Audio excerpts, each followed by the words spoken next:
Welcome to MarcusG.tv. I'm Chef Marcus Guiliano. I'm a chef on a mission. Today's mission is garlic. What kind of garlic are you eating when you go out to a restaurant? Or when you just eat food that has garlic in it? Like if you buy tomato sauce that has garlic in it, where's the garlic coming from? So I've seen this as a professional chef for years. The Chinese have flooded the market with dirt cheap garlic that they've made it so attractive for restaurants to only buy Chinese garlic for the longest time. Now that has changed in the past, and the price of Chinese garlic has edged up, and that's partly because of taxes and tariffs on Chinese garlic, because they were really putting a hurting on American garlic, especially Christopher Ranch, who was the largest American garlic producer. They were putting a massive hurting on. I remember 10 years ago buying garlic. You'd buy a gallon of peeled Christopher Ranch garlic for about $16 American garlic, and the Chinese garlic was literally $5, $5.99, something like that. So it was a third of the price, and that just was destroying the American garlic market. I mean, the Chinese just, like they do with a lot of things, they just come in with really cheap products and destroy what we have here. Well, for the longest time, since the beginning, I've only purchased American garlic in my restaurant in Aroma Thyme and wherever else I've been. I've been such a stickler on Americans. There are consequences, not only financial consequences to the farmers losing out in America, but there are health consequences to Chinese garlic. Now, first of all, Chinese garlic, garlic originated in China or in Asia. Whether it's China or in Asia, that's where it originated, and it came to the U.S. in the 1700s. It didn't become popular until the 1920s, and garlic first was used for medicinal purposes. It was not a culinary herb or a culinary enhancement. In fact, a lot of the herbs that we do use today in the culinary world were originally medicinal, or there was some kind of purpose for using those herbs in the food itself to actually kill bacteria. So if you're using thyme is very, very antibacterial. So thyme would kill off things. And if you look at all this scientific research on thyme oil and basil oil and marjoram oil and especially oregano oil, all these essential oils are very, very helpful in fighting off bacteria. So the original theory was that this was used in food to actually help combat certain risk of foodborne illness in them. So Chinese garlic, back to the main topic of this video. Beware of Chinese garlic. You are most likely consuming bleached and chemically loaded garlic from China. Here's how to spot it. The great part of garlic sold around the world comes from China. 80%, okay?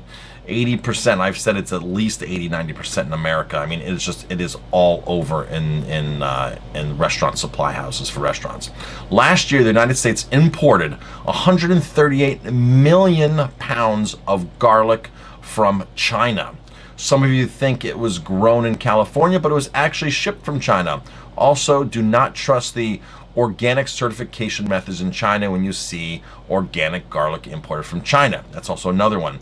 See, the American garlic sometimes is in short supply, as what's happened is we become so reliant upon the Chinese garlic that when the Chinese garlic becomes short on supply, then the American garlic just dries up and it evaporates instantly. And last year there was a major problem where they were keeping the garlic on the boats. They weren't letting them into the country, into the U.S. on the West Coast, and garlic was just like, all of a sudden there's like no garlic left. And it was like, whoa, as a chef buying one of your main ingredients to all of a sudden triple in price, double in price overnight like that was a disaster. Once the garlic got back onto the shores of the U.S., then all the cuts on the market stabilized, but it was a disaster there for a couple of weeks. Why this should scare you? Because Chinese garlic is bleached. It is sprayed with chemicals to stop the sprouting, to become whiter, and destroys insects. Moreover, this garlic is grown in untreated sewage, and effectiveness of methyl bromide fumigation process is unclear. And the effectiveness of the methyl bromide fumigation process is unclear. The garlic is greatly fumigated with methyl bromide, a very toxic substance to destroy the bugs. This can lead to very serious health problems. It can damage the respiratory and central nervous system and may even cause death. Other dangerous compounds in Chinese garlic are lead and sulfates.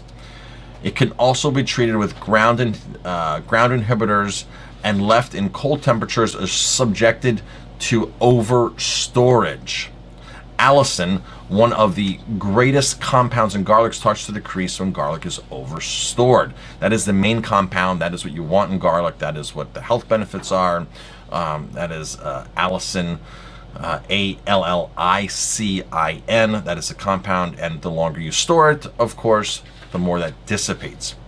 How can you spot the difference between California fresh garlic and imported garlic? American garlic has some of the roots left on the bottom. American garlic weighs more than imported garlic, and the reason why is because it's a fresher crop. So it's just like a lobster. They say you always want to buy a lobster heavy for its size.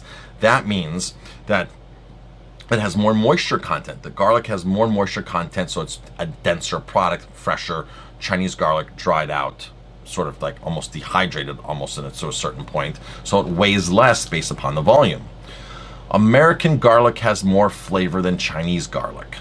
You can also easily grow your own garlic, and this article goes on to explain how easy it is to grow garlic, and it is. You plant it in the fall, you pick it the following summer, you get the garlic scapes off of it by July 4th, and really easy, super easy to grow. And you can easily, and probably I don't know, 3 foot by 3 foot, grow enough garlic for your family for probably the year, depending on how much garlic you eat. Some families would go through a lot more than that, but for the average consumer at home, you can easily grow enough garlic to last you, and you store it in the refrigerator.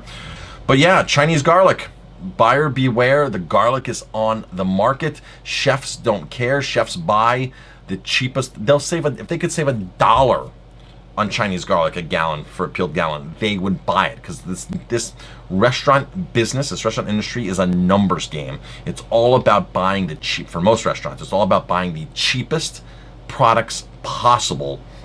It doesn't matter about the consequences to the environment. It doesn't matter about the consequences on your health. It doesn't doubt. For chefs, they could care less about any of that. It's all about buying the cheaper product.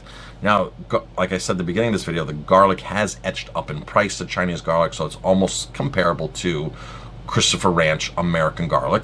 Of course, the best single garlic to buy is something from your farmer's market, something local. Restaurants have a problem with buying a lot of garlic, especially in the whole bulb form, because it's very labor intensive to peel that.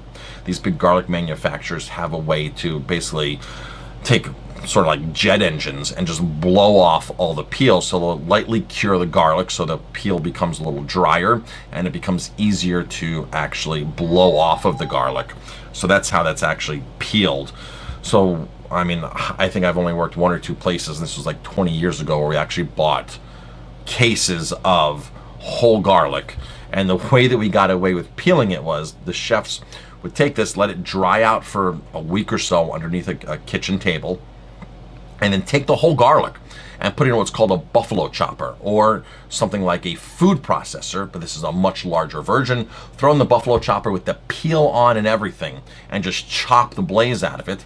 And then you take this mixture with all the skin and roots intact, and you soak it in water.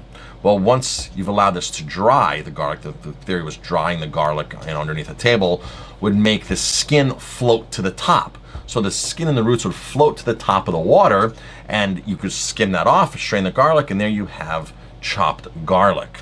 So that's something that has not been done for years. I haven't seen that done for years, but that was a way. I think I was introduced to peeled garlic probably back in 94, 95, working at the Greenbrier in West Virginia, or maybe the Broadmoor. I'm not sure which place it was, but I was like, wow, we don't have to peel garlic anymore. We don't have to do this anymore. And I had never seen it until then.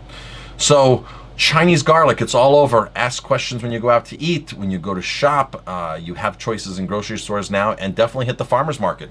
I'm Chef Marcus Guiliano. Thanks for watching this. If you like my videos, please hit like, subscribe to my channel, and definitely pass it on.